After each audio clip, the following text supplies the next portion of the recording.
ఏదైనా వాగ్దానము రోమా 12:12 శ్రమయందు ఓర్పు గలవారే ప్రార్థనయందు పట్టుదల కలిగి ఉండుడి. ఎంత గొప్ప వాగ్దానాన్ని దేవుడు మనకి అనుగ్రహిస్తూ ఉన్నారండి. మనకి శ్రమ వస్తుంది, అయితే దేవుడు ఏమని సెలవిస్తూ ఉన్నారు అని అంటే, శ్రమలోనే మీరు ఓర్పు కలిగి ప్రార్థనయందు పట్టుదల కలిగి ఉండండి అని దేవుడు సెలవిస్తూ ఉన్నారు. మన జీవితాలలో ఎల్లప్పుడూ కూడా శ్రమ అనేది రావడానికి దుష్టుడు ఎల్లప్పుడూ కూడా మనల్ని ఎంతగానో ఇబ్బంది పెడుతూ ఉంటాడు. అయితే ప్రార్థనయందు పట్టుదల కలిగి ఉండినప్పుడు దేవుడు మనకి తోడై ఉండి మన జీవితాలకి ఎటువంటి ఇబ్బంది, కష్టము, శ్రమ అనేది రానివ్వకుండా దేవుడు మనకి సహాయం చేస్తాను అని దేవుడు సెలవిస్తూ ఉన్నారు. దేవుని యొక్క వాక్యములోని ఏమని సెలవిస్తూ ఉన్నారు అని అంటే, మీకు జ్ఞానము అనుగ్రహించువాడిని, మీకు తెలివిని అనుగ్రహించువాడిని అంటూ ఉన్నారు. మనకి తెలివిని, జ్ఞానమును అనుగ్రహిస్తూ ఉన్నారు. ఎందుకు అంటే, దుష్టుడిని ఎదిరించి మన జీవితాలలో శ్రమను ఓర్పుగా మనము మలుచుకోవడానికి, పట్టుదల కలిగి ప్రార్థించడానికి దేవుడు మనకి జ్ఞానము, తెలివిని అనుగ్రహిస్తారు.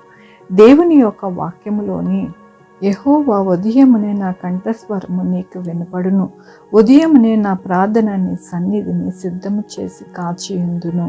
అవునండి, మన ప్రార్థన, మన యొక్క జ్ఞానము ఎలాగ ఉండాలి అని అంటే, రాత్రి సమయమునే మనము మన యొక్క ప్రార్థనని సిద్ధపరచుకుని మనము ఉదయమునే దేవుని యొక్క సన్నిధిలోనికి వెళ్ళి ఆ దినము కావలసిన ప్రతి అవసరత, అక్కర దేవుని సన్నిధిలో మనము మొరపెట్టినప్పుడు దేవుడు మనల్ని ఎంతగానో కాచి కాపాడి భద్రపరిచి మన యొక్క జీవితాలలో శ్రమ రాకుండా దేవుడు మనకి సహాయం చేస్తారు. అదే దేవుడు సెలవిస్తూ ఉన్నారు, మీరు ఓర్పు కలిగి ప్రార్థనయందు పట్టుదల కలిగి ఉండినప్పుడు ఎల్లప్పుడూ కూడా మీ జీవితంలో విజయము అనేది అనుగ్రహిస్తాను అని దేవుడు సెలవిస్తూ ఉన్నారు. ఆనాడు దావీదు ఎంతో కష్టము, శ్రమ, బాధ వచ్చినప్పటికీ కూడా తన యొక్క జీవితంలో ప్రార్థన విడవలేదు. ఆయన ఎల్లప్పుడూ కూడా ప్రార్థించడానికి ఉదయమునే ఆయన సిద్ధపరచుకుని తన ప్రార్థన యందు ఎల్లప్పుడూ కూడా విశ్వాసముతో నడిచాడు. కాబట్టిని ఆయన యొక్క జీవితంలో శ్రమలో కూడా విజయాన్ని దేవుడు అనుగ్రహించి నడిపించారు. అలాగనే మన జీవితాలు కూడా ఉండాయి అని దేవుడు ఈ దినమున బలపరుస్తూ ఉన్నందుకు దేవునికి వందనాలు చెల్లిస్తూ ఉన్నాను. ఈ దినమున పుట్టినరోజు, పెళ్లి రోజు, అనేక శుభదినములు చేసుకుంటున్న వారందరికీ కూడా నిండారిగా శుభాకాంక్షలు తెలియజేస్తూ ఉన్నానండి. మీ జీవితంలో దేవుని యొక్క ఆశీర్వాదము, ఆయన బహుమానము, ఆయన దీవెన మీకు అనుగ్రహించును గాక. ప్రార్థించుకున్నామండి.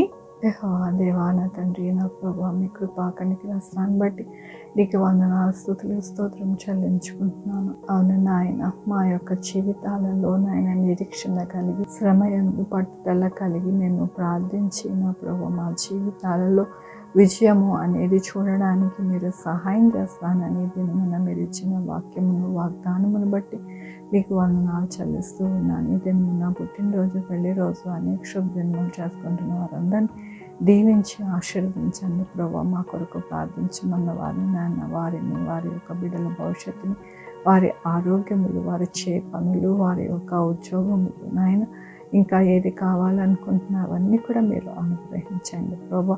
Sugar, BP, thyroid, heart problem, kidney problem, AIDS, cancer, నరాల బలహీనత, పెరాలసిస్, ట్రబుల్, ప్రతి విధమైన అనారోగ్యం తీసివేసి స్వస్థపరచండి ఆయన. స్వస్థపరిచే యెహోవా నేను అన్నారు నా ప్రభు. మీ కృపని అనుగ్రహించండి. అప్పులు ఊబిలో నుండి లేవనెత్తండి నా ప్రభా. ఎవరికి ఎక్కువ అప్పులు ఉన్నాయో నా తండ్రి, వారిని అందరినీ నా ప్రభు విడుదలను అనుగ్రహించండి ప్రభు. విడుదలేని వారి బిడ్డలు దయచేయండి, బిడ్డలకు సుఖమైన కాంతి దయచేసి తల్లి బిడ్డ క్షేమం ఉండడానికి సహాయం చేయండి. ముసలి వారికి నాయన మీరు జ్ఞాపకం చేసుకోండి. వారి జీవితంలో నాయన ఏ అక్కర ఉంది, ఏ కొరత ఉన్నది, ఏ ఇబ్బంది ఉన్నదో మీరే సహాయం చేయండి నా ప్రభు. నాయన చంటి బిడ్డలు నాయన ఎటువంటి అంగవైకల్యం ఉన్నదో, ఎటువంటి ఇబ్బంది కలిగి ఉన్నారు, ఏ అవసరత కలిగి ఉన్నారు, ఏ మెడికల్ నీడ్ కావాలని ఉన్నారో నా ప్రభు, వారందరినీ మీరు జ్ఞాపకం చేసుకోండి నా ప్రభు. వారికి కావాల్సిన మెడికల్ నీడ్ కానీ నాయన ప్రతి ఒక్క అవసరత సహాయం చేయమని కోరుకుంటున్నాను. అలాగే ప్రభా నాయన ఏ గృహంలో నాయన ఎటువంటి నాయన ఆహార కొరత ఇబ్బంది కలిగి ఉన్నదో నాయన వారందరికీ నాయన మీరే నాయన సమృద్ధి అయిన ఆహారం దయచేయండి నా ప్రభా. ఎవరికైతే అనారోగ్యంతో బాధపడుతున్నారో వారందరికీ ఆరోగ్యం దయచేయండి నా ప్రభా. మీరు అన్నారు అనేక మందిని ప్రార్థించి వారి యొక్క జీవితాలలో గొప్ప కార్యాలు చేస్తానని ప్రార్థిస్తూ ఉండగా ఎవరైతే ఏకీభవిస్తున్నారో వారికి నేను దీవించండి, ఆశీర్వదించండి. మీ కృపా కనికరం దీవున్న ప్రతి బిడ్డకి అనుగ్రహించండి ప్రభా. యేసయ్య మీ యొక్క కృప చేత ప్రతి బిడ్డ వర్ధిల్లడానికి మీరే సహాయం చేయండి నా ప్రభా. ఎవరైతే ఆర్థికంగా ఇబ్బంది పడి చదువుకోలేకపోతున్నారో వారికి సహాయం చేయండి నా ప్రభా. ఆర్థిక అవసరం అంతా కూడా తీర్చి నాయన చక్కటి చదువులు చదువుకోవడానికి మీరు అనుగ్రహించమని కోరుకుంటూ ప్రతి బిడ్డని మీ పాదాల దగ్గర పెడుతూ నా ప్రభు నా రక్షణ యేసుక్రీస్తు పరిశుద్ధమైన నామంలో అడిగి వేడుకుంటున్నాను తండ్రి. ఆమేన్. తండ్రి కుమార పరిశుద్ధాత్మ సదాకాలం మనందరికీ తోడయండును గాక. ఆమేన్.